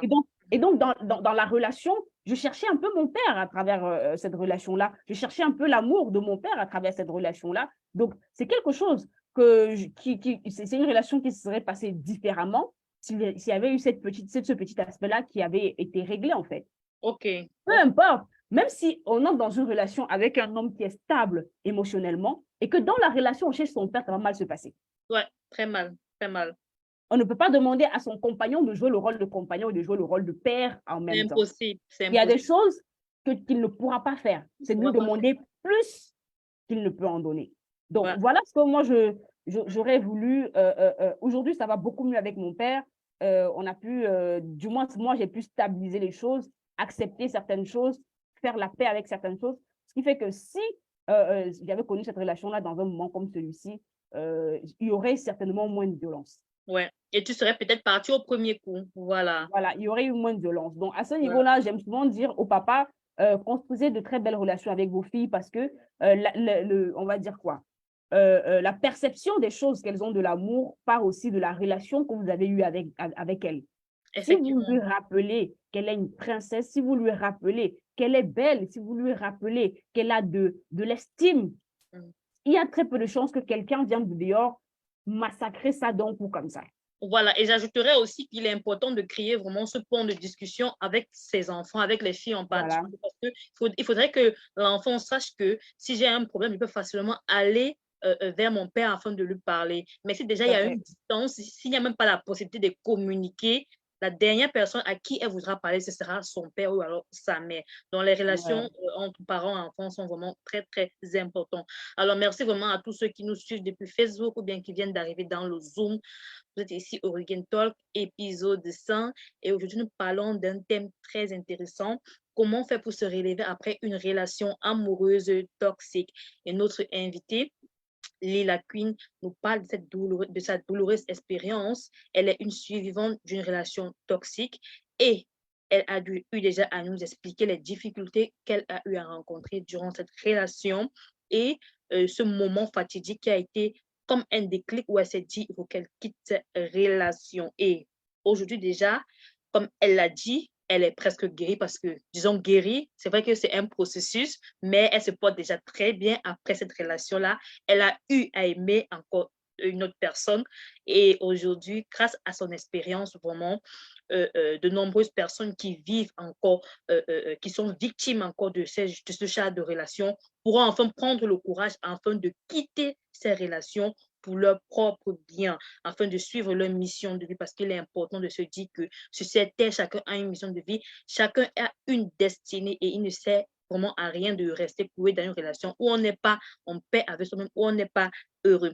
Et du coup, je reviens vers toi et je te dis, aujourd'hui, avec du recul, quels sont les 3 signes principaux qui, selon toi, prouvent qu'une personne est dans une relation amoureuse toxique? Alors, toi, avec ton expérience, comment reconnais-tu déjà quels sont ces signes-là qui t'alertent directement et qui peuvent te dire que cette personne-là n'est pas heureuse, elle est dans une relation amoureuse toxique?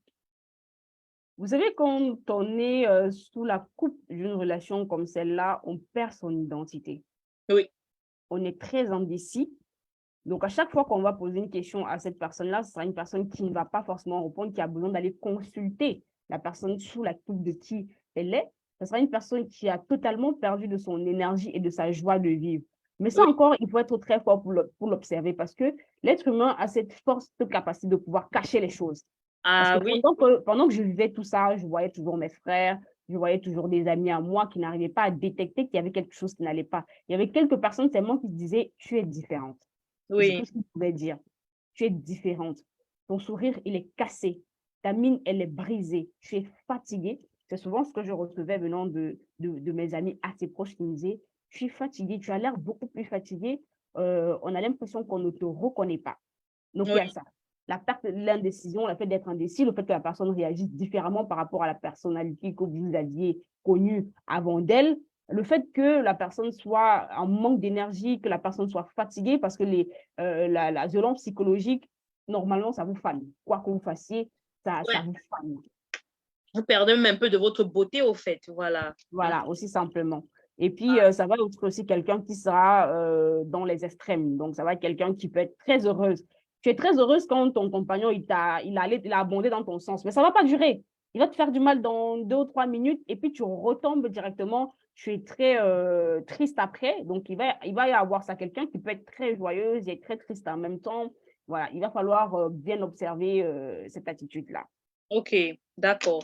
Et vraiment, merci encore vraiment de t'exprimer vraiment sans langue de bois, de parler de cette expérience douloureuse parce que c'est un problème qui touche vraiment beaucoup de personnes et je suis convaincue que grâce à ce live, vraiment, beaucoup de personnes vont prendre conscience qu'il est important de quitter ce genre de relation et pour celles qui s'entêteront à rester j'espère vraiment que grâce à ton histoire, elles trouveront vraiment le courage de quitter. Parce que toi, tu as eu la chance, tu es sorti de là en vie, mais malheureusement, comme je l'ai dit tantôt, il y en a qui laissent leur vie.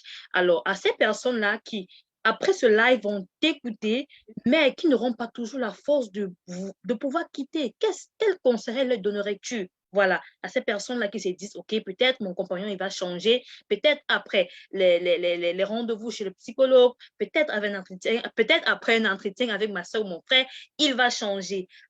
Que dirais-tu à ces personnes-là qui sont en train de perdre leur estime, qui sont en train de manquer vraiment de suivre leur destinée et qui restent toujours embourbés dans cette relation-là? Qu'est-ce que tu leur dis là? J'ai envie de dire que il est possible, il y a des situations dans lesquelles le compagnon change, mais pour que le compagnon change, ça doit être sa décision et non la vôtre. Donc, vous aurez beau prier, vous aurez beau donner le maximum de vous-même, il faut que sincèrement la personne décide de changer. Parce qu'une personne qui est comme ça, c'est une personne également qui a ses manquements. Moi, par exemple, j'avais cette relation qui n'était pas au beau fixe avec mon père, ce qui a favorisé cela. Et lui aussi, il avait ses propres démons, il avait ses propres problèmes. Et la différence entre lui et moi, c'est que moi, j'acceptais que j'avais ce problème-là et qu'il fallait que je puisse sortir de là. Donc, si la personne accepte qu'elle a un problème et qu'elle décide de travailler dessus, vous devez accompagner. Parce que généralement, les femmes ne savent pas qu'elles sont là pour accompagner une décision. Ce n'est pas toi qui prends la décision, tu l'accompagnes dans sa décision. Donc oui, il y aura des personnes qui vont pouvoir s'en sortir si leur conjoint reconnaît qu'il y a un problème sur lequel il faut travailler. Donc, ce sera un couple qui va pouvoir se stabiliser. Maintenant, dans le cas de celui qui n'accepte pas qu'il a un problème, qui à chaque fois, lorsque vous discutez, il peut te dire oui, j'ai reconnu que j'ai un problème, mais ses actes ne Ne montrent prouve pas pas, cela en ne fait. prouve pas, Voilà. exactement. Donc, il ne faut pas se fier à ce qu'il dit, mais à ce qu'il montre. Il faut se rassurer que la personne fait des efforts. Parce que j'ai eu dans mon cas, des fois, mon ex-compagnon qui me disait, je vais mettre fin à mes jours. Je crois que 2 ou 3 fois, il m'appelait en me disant, je vais mettre fin à mes jours et tout ce qui va avec. Et après ça, je me disais que peut-être il allait prendre conscience qu'il y avait quelque chose qui n'allait pas. Mais non, ça ne s'arrangeait pas. Donc, s'il ne prend pas conscience que ça ne va pas, il faut s'arrêter. La femme doit pouvoir reconnaître quelle est sa place. Je ne suis pas de celles qui vont dire que non, la femme, elle n'a pas besoin de l'homme ou la femme, elle est au-dessus de l'homme. Non, non, non, non, non, non, non. Surtout dans une société comme la nôtre où on est dans une société patriarcale, c'est l'homme, tu as choisi. Moi, je dis souvent, le seul endroit où la femme a la possibilité parfois de choisir, c'est qui elle choisit comme compagnon. À partir du moment où tu l'as choisi, tu es sous le coup de son leadership, tu le suis. Oui. Tu le suis. Et donc, si tu es en train de suivre ce qu'il fait, il va falloir... je suis désolée, il y a quelque chose qui ne va pas de mon côté. Je crois que c'est Je bon pense que tu maintenant. reçois un appel ou un truc du genre. Oui, je reçois l'appel. Donc, ah d'accord, tu le recevais aussi. Donc, j'étais en train de dire que quand on a choisi, le seul moment où on choisit, c'est quand on choisit son compagnon. Quand on l'a choisi, on accepte d'être sous son leadership. On l'accompagne. Maintenant, si la personne n'a pas choisi de guérir, vous ne pouvez pas accepter, vous ne pouvez pas l'accompagner en fait. À chaque fois que la femme va essayer d'être la personne qui est au-dessus, qui prend les décisions et tout ça, ça ne va pas marcher, surtout dans une situation où on a besoin que l'homme puisse agir. Donc, ce sont les premiers signes que vous devez comprendre que ici, là, je m'arrête. Ouais. Il faut sortir du syndrome de la sauveuse, de je veux absolument le sauver. Tu ne peux le sauver que si lui-même, il a Il veut se décidé sauver lui-même. de se Voilà. sauver Il faut lui-même. arrêter de jouer la Ça, c'est la superwoman. première chose. Ça, Ouais. c'est la première chose. La deuxième chose, tu ne peux être une meilleure personne que si individuellement, tu travailles sur toi. Donc, si tu as perdu tes valeurs, si tu ne sais plus quelle est ta vision, si tu ne sais plus quelle est ta mission de vie, tu ne vas rien apporter à cette relation-là. Et à chaque fois que toi aussi, tu seras dans une relation pour prendre, c'est une relation qui va forcément devenir toxique.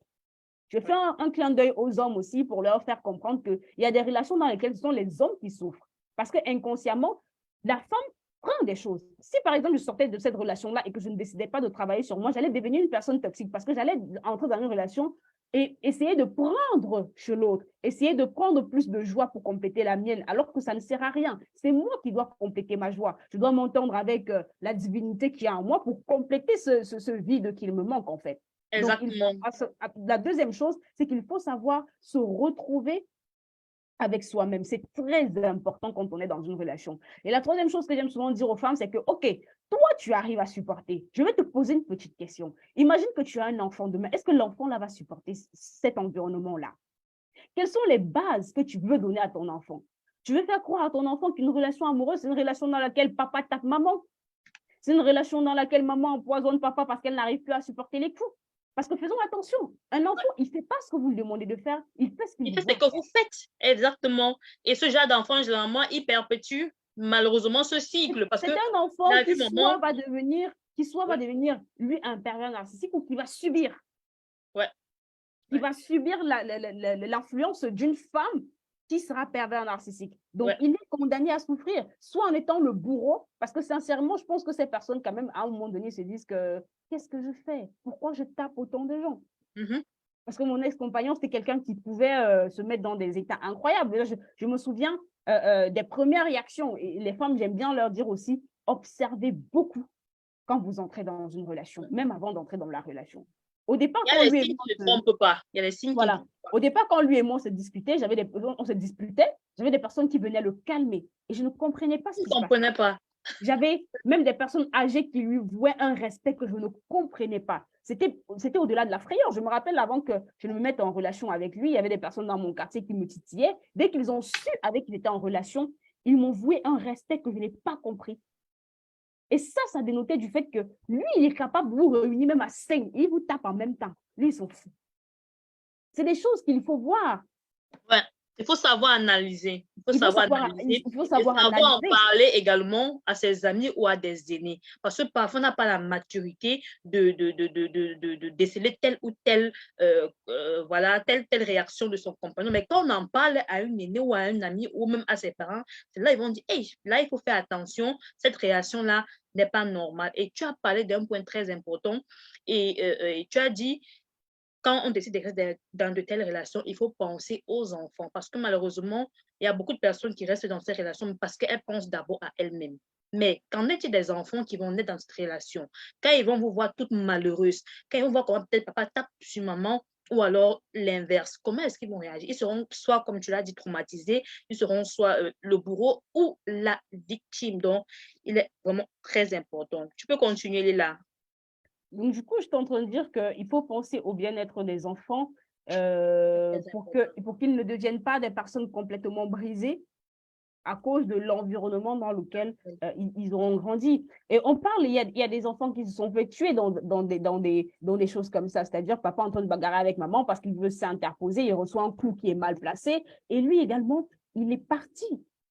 Pensez à vous qui allez partir et qui allez laisser votre enfant dans un environnement assez incertain. Parce que c'est quelqu'un aussi qui va peut-être se remarier demain et je ne vois pas qui va prendre soin de vos enfants comme vous devez prendre soin de vos enfants. Donc, rien qu'avec ces trois raisons-là, il faut avoir la possibilité de partir. Et je sais que généralement, c'est qui effraie les gens. Et d'ailleurs, c'est pour ça que je suis revenue dans le coaching business parce qu'à un moment donné, j'avais laissé le coaching business et que je faisais complètement à plein temps le coaching de vie. Ce qui m'a fait revenir dans le coaching business, c'est qu'il y a beaucoup de femmes qui rentrent dans cette situation-là à cause des problèmes financiers. Exactement. Je pense que c'est le cas même de tellement de femmes.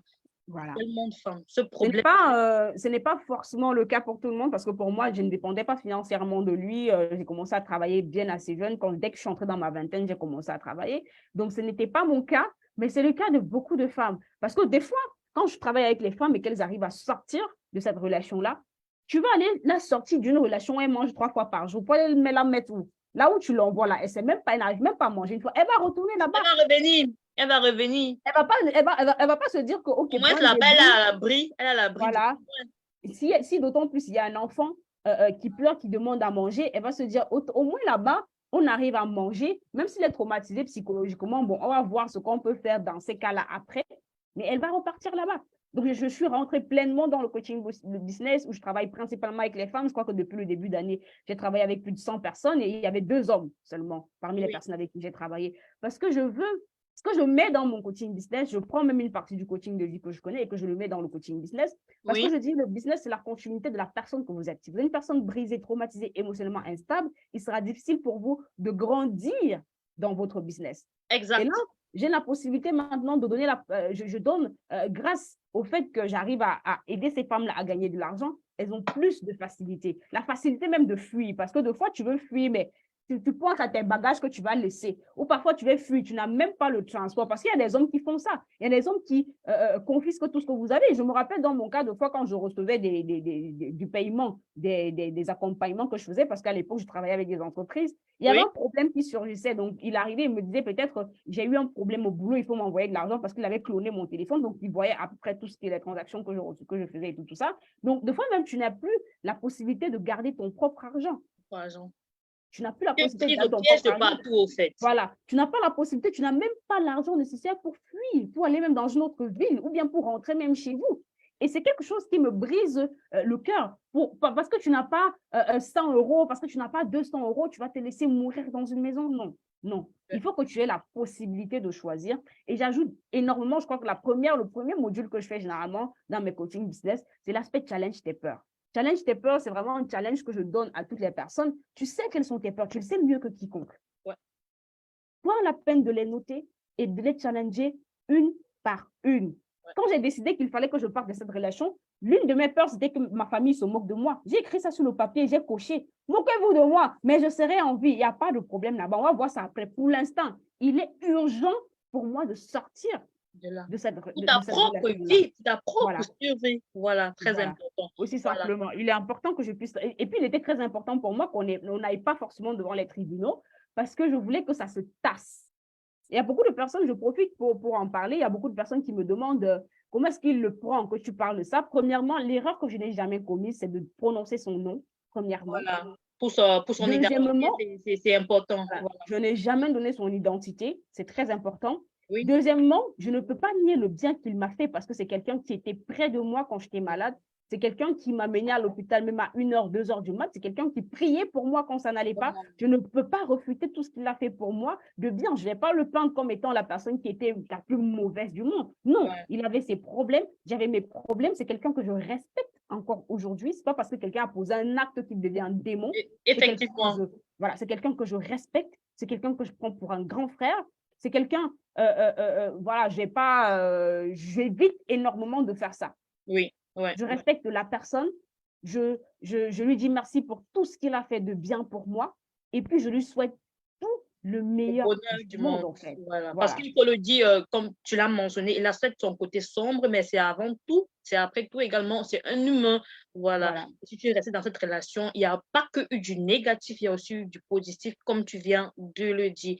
Vraiment, merci encore vraiment de parler. Et c'est pas parce qu'une relation est terminée qu'on va commencer à dire non, c'est un fou, c'est un idiot. Non, non, non. Non. On n'a pas besoin d'en arriver là. Il faut qu'on soit sincère dans une relation. À la fin d'une relation, il y a toujours des leçons qu'on tire. Il y a toujours vraiment... Et il faut le dire, grâce à cette relation-là, tu as pu te reconstruire, tu as pu guérir. Et aujourd'hui, tu accompagnes aussi des personnes qui sont victimes de ces relations-là et qui ne savent même pas comment faire pour sortir de là. Donc, un mal pour un bien, parce que grâce à ton histoire, plusieurs autres personnes auront le courage de sortir de là.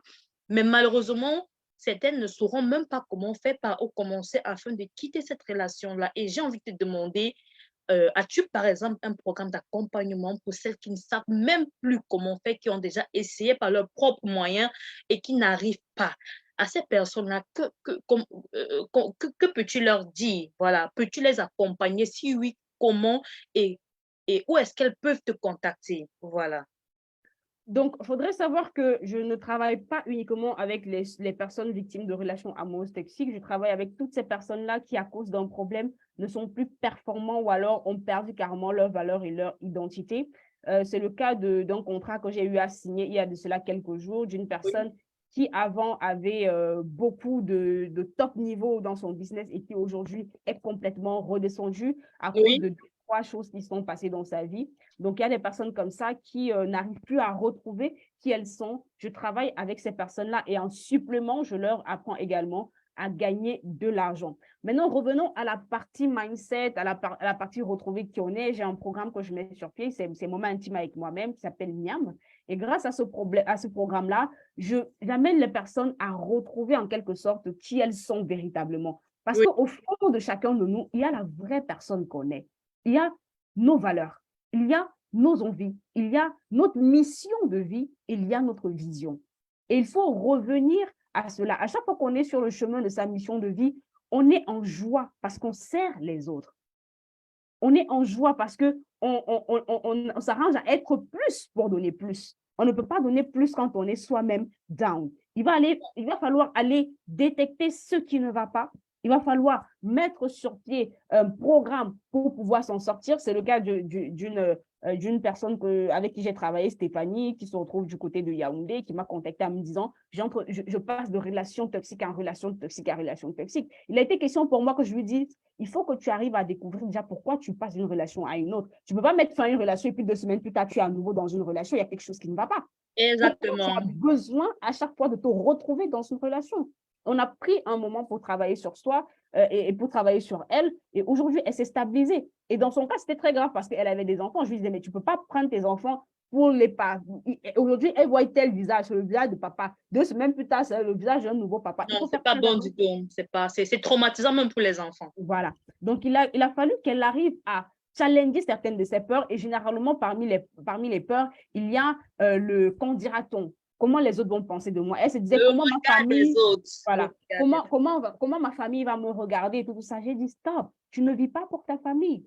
Tu as une mission de vie quand tu arrives sur la terre. Tu as des personnes qui ont besoin de toi. Donc, si tu n'as même pas pitié de ta propre vie, aie pitié de la vie des personnes que tu es censé bénir à travers tes compétences, que tu es censé bénir avec ton expérience de vie. Parce que je vois des personnes me dire, ah non, mais tu sais, moi, je n'ai rien à offrir. C'est faux, tu as quelque chose à offrir.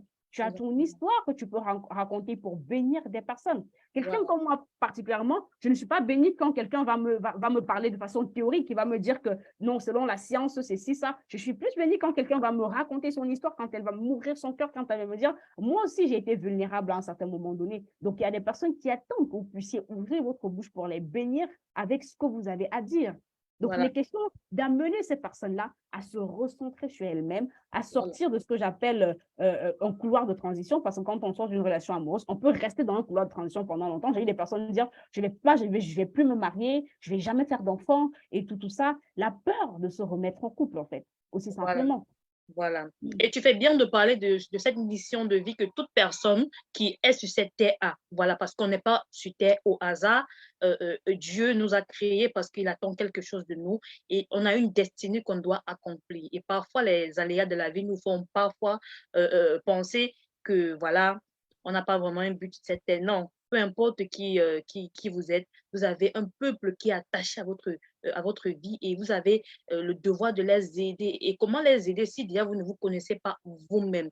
Alors, c'est Voilà. vraiment important de savoir quelle est cette mission de vie-là et de travailler sur soi-même afin de pouvoir bénir également ce peuple qui attend désespérément voilà, que vous les aidiez. Toi, par exemple, tu l'as dit, tu accompagnes ces personnes-là qui sont peut-être victimes des relations toxiques ou bien qui ont des difficultés peut-être On va dire business. relation toxique parce que généralement, quand une personne est cassée, c'est une relation qui a fait en sorte qu'elle se casse. La Voilà, relation peut être professionnelle, elle peut être familiale, elle peut être amoureuse. Donc, oui, c'est relation toxique. C'est sûr que relation amoureuse, j'ai une belle expérience. Bref, j'ai une expérience à peu près partout parce que ça n'a pas été facile également pour moi dans le monde professionnel. J'ai subi énormément de choses parce que je commence à travailler, je suis très jeune et je Oui, suis comptable. Donc, en principe, tu es censé être au niveau top par rapport à certaines personnes, il faut savoir les gérer. Et oui, il y a la relation même sur le plan académique qui peut être très mauvaise aussi. Naturellement, encore, le fait que je sois très casanière m'a créé énormément de problèmes dans différentes parties de ma vie, que ce soit au niveau de la famille, que ce soit au niveau académique, que ce soit au niveau professionnel. Donc, je suis spécialisée dans tout ce qui est relations toxiques. oui. Voilà, la solution, franchement, elle est très simple. J'aime souvent dire que quand on s'en va payer un coach, c'est parce qu'on veut avoir la transformation. Parce que si c'est pour l'information, tu peux l'avoir partout. Tu peux l'avoir sur YouTube, tu peux l'avoir. Il y a beaucoup de personnes qui vont aller payer des formations qui sont dites, c'est-à-dire des formations qui sont déjà enregistrées. Enregistré. Franchement, le secret, ce que je vais vous dire, si vous prenez une formation qui est enregistrée, payez la personne qui a enregistré la formation pour vous accompagner dans le processus. Parce que pour pouvoir installer une certaine discipline dans son quotidien, il faut qu'il y ait une personne qui vous accompagne, qui vous dise, J'accompagne. ah, ça, vous avez bien appliqué, là, vous n'avez pas bien appliqué, il faut améliorer si j'arrive à détecter en vous un potentiel que vous-même, vous n'avez pas pu détecter, en fait. Donc, voilà pourquoi est-ce qu'on paye un coach. C'est pour Ouais, vraiment avoir cet accompagnement-là et voir cette transformation dans sa vie. C'est généralement pour ça que les coachings, c'est sur une période de voilà. minimum 21 jours, mais c'est conseillé de prendre des coachings même de 3 mois, de 6 mois ou d'un an pour réellement voir la transformation s'opérer, en fait. Voilà, pour voir des résultats. Et je dirais que c'est Voilà. comme des coachs de football, Lila. Il faudrait Oui. que tu viennes aux entraînements, que le coach voit comment tu t'entraînes, qu'il voit tes manquements, qu'il te demande d'améliorer ci ou bien ça. C'est pas en restant à la maison que tu vas pouvoir t'améliorer. Donc, c'est vraiment très important de savoir que c'est l'accompagnement, au fait, qui est très important. Voilà. Et tu peux rappeler encore à travers où est-ce qu'ils peuvent te contacter s'ils veulent aller plus loin avec toi, hein? À Donc, c'est Facebook. très facile. C'est très facile. Actuellement, l'unique réseau sur lequel je suis vraiment active, c'est Facebook, qui est mon compte Oui, Lila Queen, L-I-2-L-A, et Queen comme reine, en fait. oui. Voilà. Donc, vous me contactez là-bas, vous me laissez un messenger et moi, je réponds très rapidement à mes messengers. On prend un rendez-vous où on va prendre la peine de parler. Je rappelle qu'il n'y a plus de frontières de pays, de continents et tout, parce que depuis le début de l'année, j'ai pu travailler avec la France, la Belgique, la Côte d'Ivoire, le Bénin, le Rwanda et le Togo, si je cite Voilà. les pays. Le Voilà, digital donc est vraiment avec une bénédiction pour ce siècle. Voilà. Donc, où exactement. que vous soyez, vous pouvez facilement la contacter à travers son compte Facebook. Et as-tu également un numéro de téléphone professionnel? Là, après, je pourrais l'épingler pour ceux qui veulent directement te contacter, peut-être par WhatsApp, si tu le permets. Oui, il n'y a pas de souci, hein, c'est le plus 237 6 99 08 87 37. Alors, Plus 237 6 99 08 87 37. d'accord. Je pense que je ferai encore une autre publication où je vais noter vraiment tous tes contacts et ceux qui voudront vraiment aller loin avec toi pourront te contacter sans souci. Voilà, il est déjà 17h12. Pour ceux qui viennent de nous rejoindre, vous êtes là au Regain Talk. Qu'est-ce que le Regain Talk? C'est une émission que j'ai mise sur pied afin de permettre à toute personne qui traverse une quelconque difficulté ou échec dans sa vie ou bien dans son activité de venir ici s'exprimer afin de partager son expérience avec nous et surtout de nous donner les stratégies qui lui ont permis de se relever et de rebondir.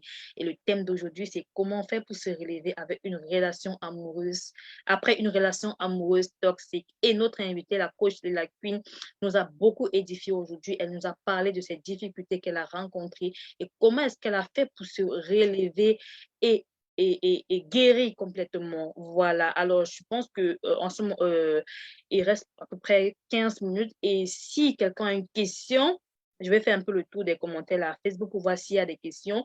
Et s'il y a des gens qui veulent intervenir à travers Zoom, c'est le moment. Si vous voulez poser des questions, si vous voulez apporter des ajouts par rapport à ce qui a été dit jusqu'ici, c'est le moment vraiment de prendre la parole. Et voilà, je regarde à Facebook là s'il y a quelques questions. Il y a Joël Audacieux qui a dit, qu'est-ce qui a été le déclic qui t'a poussé à rompre le lien? Bon, je pense que tu l'as déjà expliqué, mais peut-être en une minute, là, tu peux encore dire qu'est-ce qui a été le déclic. Voilà. Ce qui m'a sauvée de cette relation-là a été que je me connais beaucoup. C'est-à-dire, à partir du moment où je me suis rendu compte qu'il y avait un changement qui était très négatif dans ma personne, je me suis dit, ça suffit. Parce j'ai commencé à rendre les coups. Et quand on commence à rendre les coups, il y a deux choses qui peuvent se produire. Soit j'étais capable de le tuer, soit il était capable de me tuer. Donc, parce que quand on reçoit les coups, on énerve moins son bourreau et il a moins de chances d'être plus violent. Et aussi, quand on donne les coups, il peut arriver qu'on ait un donnant coup mal placé et puis lui, il sera mort. Donc, quand j'ai vu ça, je me suis dit, stop, il est temps pour moi que j'arrête cette relation-là. Je n'ai aucune envie, et ça n'a même rien à voir avec se retrouver en prison, mais je n'ai aucune envie d'avoir la mort de quelqu'un sous ma Ta conscience. conscience, Ou voilà. alors, je n'ai aucune envie de partir parce que j'ai un empire à bâtir. Il est hors de question que je quitte la terre sans avoir accompli ma mission parce que je suis en train Exactement. de privilégier une partie de ma vie. Il faudrait savoir que la partie amoureuse, la partie love story, c'est une partie de sa vie. Il y a tellement de choses qui entrent en considération. Je profite pour mettre un peu, pour dévoiler un peu ce que j'apprends dans mon programme. Il y a ce qu'on Oui, appelle la relation avec soi-même. Il y a ce oui, qu'on appelle la relation avec les autres, avec ses amis, avec sa famille, avec son amoureux. Voilà le niveau où apparaît la relation avec son amoureux. Et puis, il y a également le travail. On a une mission de vie et on a des personnes qu'on doit toucher à travers sa mission de vie. Et il y a d'autres personnes également qu'on doit bénir avec l'aspect financier de notre vie. Donc, je me résume, il y a la relation avec soi-même, la relation avec ses amis, la relation avec ses parents, la relation avec son amoureux. Et ensuite, il y a la partie mission de vie et il y a la partie finance aussi avec laquelle on doit bénir les gens. Donc, on ne va pas laisser un petit maillon de notre vie prendre tout le dessus et détruire tout. Qu'est-ce que tu vas dire de ces personnes-là qui ont besoin d'être bénies par ton histoire? Qu'est-ce que tu vas dire de ces personnes-là qui attendent d'être bénies par le fruit de ton travail, c'est-à-dire tes finances? Donc, il faut se secouer, il faut se réveiller, il faut se dire que non, stop. Si il y a une petite partie déjà qui veut prendre tout le contrôle de votre vie, il faut s'arrêter. effectivement, parce que la vie ne se limite pas qu'à la relation amoureuse, comme tu viens de le dire. Alors, à tous ceux qui hésitent encore au monde de travailler avec toi, à t'entendre parler, vraiment, je sens que le contenu de ce coaching est assez intéressant. Voilà. J'ai déjà envie de m'inscrire, elle est là, il faut le dire. Tu es très éloquente quand tu parles et vraiment, Merci. on prend plaisir à t'écouter aussi facilement. Il y a Joël Audacieux qui dit, il faut préciser que cela arrive aux personnes qui ont une faible estime d'elles, qui ne savent pas poser les limites. Oui, Oui, voilà. je l'ai mentionné tout à l'heure. J'avais déjà un état qui favorisait ce genre de choses parce que j'avais des problèmes non résolus avec mon père et aussi parce que j'étais une personne très, très, très, très casanière. Donc, je ne sortais pas beaucoup. C'était relativement suffisant pour qu'il puisse. J'étais assez fragilisée pour qu'il puisse profiter de ça pour casser tous les petits liens même qu'il me restait, en fait. Donc, Oui, c'était pour ça. C'est pour ça que je dis toujours, quoi qu'il arrive, quel qu'en soit ce par quoi vous passez, travaillez votre mindset. Ça doit être quelque chose de tous les jours. Sourire, ça ne doit pas être quelque chose qu'on fait comme ça au hasard. C'est tous les jours parce que ça vous permet d'alimenter votre mindset. C'est vraiment des petites astuces qu'il faut faire. Quel est le meilleur moyen avec lequel vous exprimez vos émotions? Moi, c'est la danse. Tous les gens de mon quartier me connaissent parce que dès que je descends du taxi, lorsque j'ai pris un transport en commun, à partir de l'entrée de mon quartier, je danse jusqu'à chez moi. ah Et bon? donc, oui, je danse jusqu'à... Ils me connaissent. À chaque fois que je passe, ils savent que je vais danser. Et des fois, quand je danse même pas, ils me demandent qu'est-ce qu'il y a aujourd'hui, pourquoi tu danses pas? Tu es fatigué, tu as mal aux pieds, qu'est-ce qui se passe? Et j'ai un terrain vague qui est pas très loin de chez moi où je vais danser. C'est pour ça que je dis, il est important d'apprendre à se connaître. L'année dernière, quand j'ai reçu la nouvelle comme quoi j'avais perdu une amie qui, elle aussi, a des soucis de santé, il était minuit, je suis sortie de chez moi, je suis allée danser. Donc, quelle est cette chose-là qui vous permet de stabiliser vos émotions? Pour d'autres personnes, c'est la natation. Pour d'autres encore, c'est Oui, sortir marcher. Pour d'autres encore, c'est la randonnée. Il faut apprendre à connaître qui vous êtes. Quelle est cette activité qui vous permet de souffler, évacuer vos émotions? d'être en paix avec vous-même. Voilà, requinquer votre mindset, c'est quelque chose que vous devez faire permanemment, pas seulement quand il y a les problèmes. Parce que quand vous le faites permanemment, vous remplissez votre réservoir. Ce qui fait que quelqu'un aura des difficultés à venir vous secouer. Parce que vous-même déjà, à vous seul, vous êtes assez stable. Effectivement, c'est très important. Chez toi, c'est la danse, il y a d'autres pour lesquels c'est la musique, Oui. voilà, d'autres c'est le sport. Il est important de se connaître. Et si on ne se connaît pas, c'est très difficile. Et je pense que dans ta formation, tu aides également des personnes à se connaître. C'est la première des choses à faire parce que quand j'ai commencé à citer, j'ai dit, il y a la relation avec soi-même. Est-ce que tu es capable de prendre un miroir, tu te regardes comme ça, et puis le reflet que tu vois là t'intéresse? C'est de ça qu'il est question. La Ouais, relation avec soi-même, c'est la plus importante. La relation oui, avec soi-même, la relation avec la divinité en nous, c'est vraiment la base de tout. Voilà. Ouais, c'est très important. Les amis, si vous avez une question, c'est le moment parce que dans quelques minutes, là, à 17h30, nous allons arrêter le live. Si vous voulez intervenir via Zoom, c'est le moment d'ouvrir vos micros et de prendre la parole. Si également à Facebook, vous avez des questions, laissez-nous des questions en commentaire et nous nous ferons le plaisir de répondre. N'oubliez pas de liker le live et de partager, les amis. Et il y a le lien, le Zoom que j'ai épinglé dans les commentaires Facebook. N'hésitez pas à nous rejoindre ici à Zoom pour poser vos questions à notre invité en live. Merci déjà à vous tous qui êtes là. Merci à vous tous qui partagez et likez le live.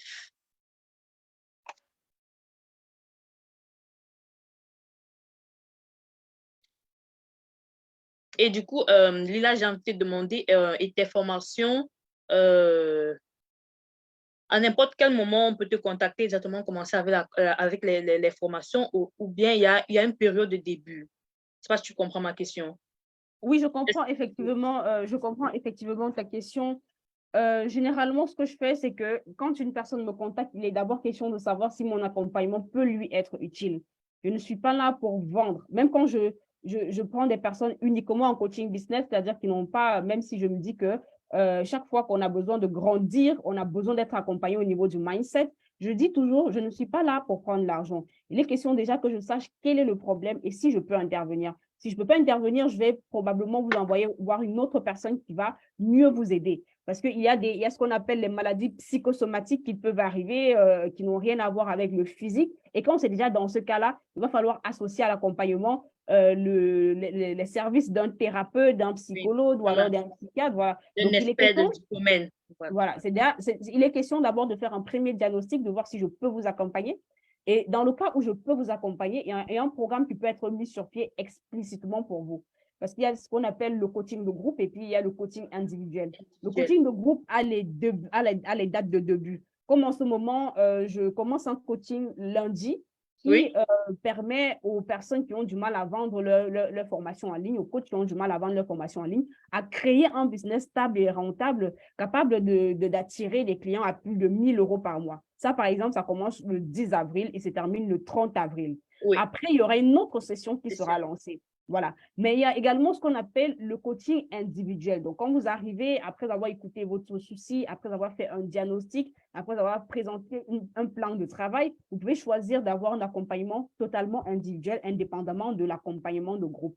Et là, on aura l'occasion d'être ensemble que tous les deux, de discuter réellement de ce qui ne va pas. Parce qu'il faut être prêt à parler quand on vient en coaching. Il ne suffit pas juste de payer, sinon il n'y aura pas de Pas de résultat. résultats. Voilà. Il n'y aura pas de résultat. Tu fais bien de préciser vraiment ces différents types de coaching. Voilà. Alors, n'hésitez pas vraiment pour tous ceux qui ont besoin d'accompagnement, n'hésitez pas à la contacter voilà, via Facebook ou bien via son numéro. Je vais l'épingler sous un prochain post.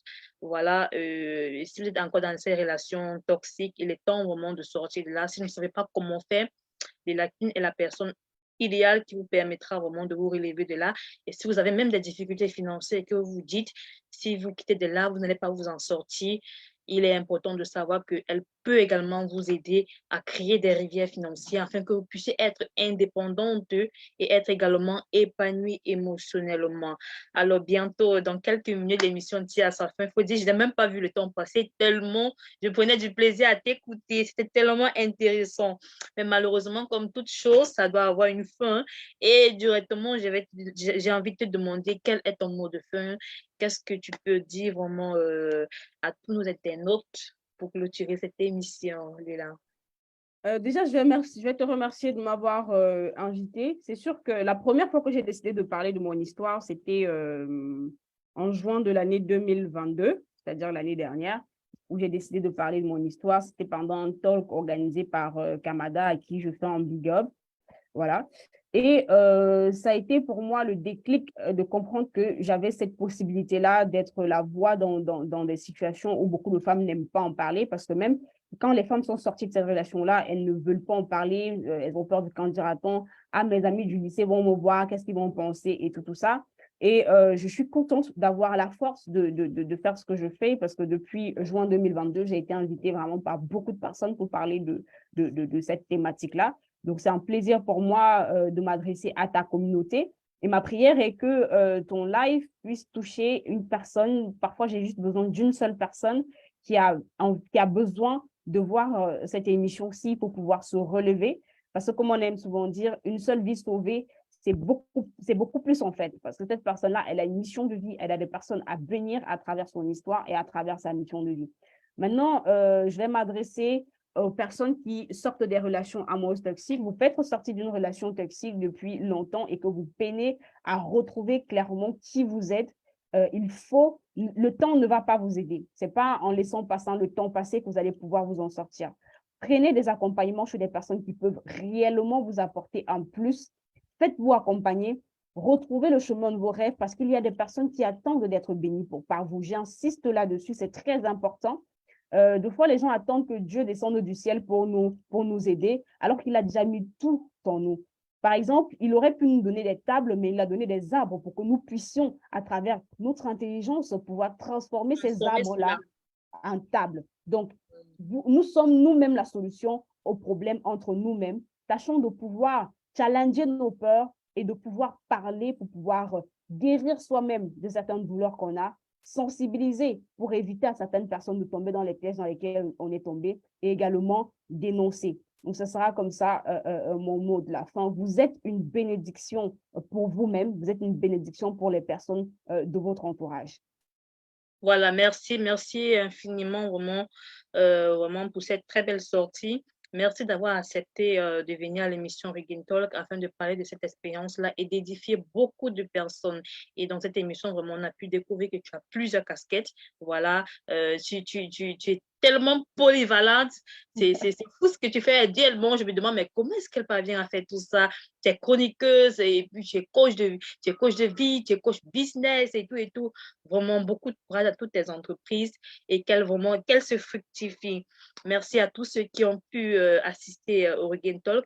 Et pour ceux qui ont manqué à cette émission, ce n'est pas bien grave parce qu'il y aura le replay disponible à YouTube et vous pourrez également le regarder encore en replay ici à Facebook. Alors, pour ceux qui viennent de nous rejoindre, là, le thème, c'était comment faire pour se relever après une relation amoureuse toxique. Et notre invité vraiment a pu, durant ce live, égrener le chapelet des difficultés qu'elle a eues dans cette relation-là et surtout comment est-ce qu'elle a pu se relever, le déclic, ce moment-là où elle s'est dit ma vie a un but, j'ai une destinée, j'ai une mission de survie, il faut que je me reprenne en main. Et aujourd'hui, vraiment, elle est une femme qui poursuit vraiment son rêve et qui a ce désir d'accompagner plusieurs autres personnes, et je précise particulièrement les femmes, puisque c'est ça ta cible, voilà. Et je pense que jusqu'ici, tu le fais vraiment magnifiquement bien. Alors, merci vraiment à tout le monde, à tous ceux qui ont été présents ici. Et j'invite également ceux qui aimeraient participer au prochain Regain Call à me contacter. N'ayez pas peur. Vous pourriez vraiment venir partager votre expérience avec nous. Et à coup sûr, ça changera la vie de beaucoup de personnes parce que, il faut le dire, l'objectif de ce Regain Call, c'est vraiment de permettre à tout le monde vraiment d'avoir un autre regard de l'échec, de briser cette peur que nous avons de parler de nos difficultés parce que ça peut changer des vies, ça peut aider des personnes. Vraiment, on n'est pas forcément commettre les mêmes erreurs que nous. Alors, merci vraiment encore à tous ceux qui ont été là. Merci et on se dit au prochain Weekend Talk qui aura lieu, je pense, oui, le dimanche prochain, avec encore un autre invité et un autre thème aussi palpitant. Je me réserve déjà de vous dire quel est ce thème, mais au courant de la semaine, vous aurez déjà l'autre flyer. Alors, Lila Queen, merci encore une fois de plus pour ce précieux temps que tu nous as offert aujourd'hui et on se dit à très bientôt. À très Voilà. bientôt, Robert. Merci Léla Queen et très bonne soirée et très bonne fête de Pâques. Voilà. Merci. D'accord, merci. Bye bye. Bye.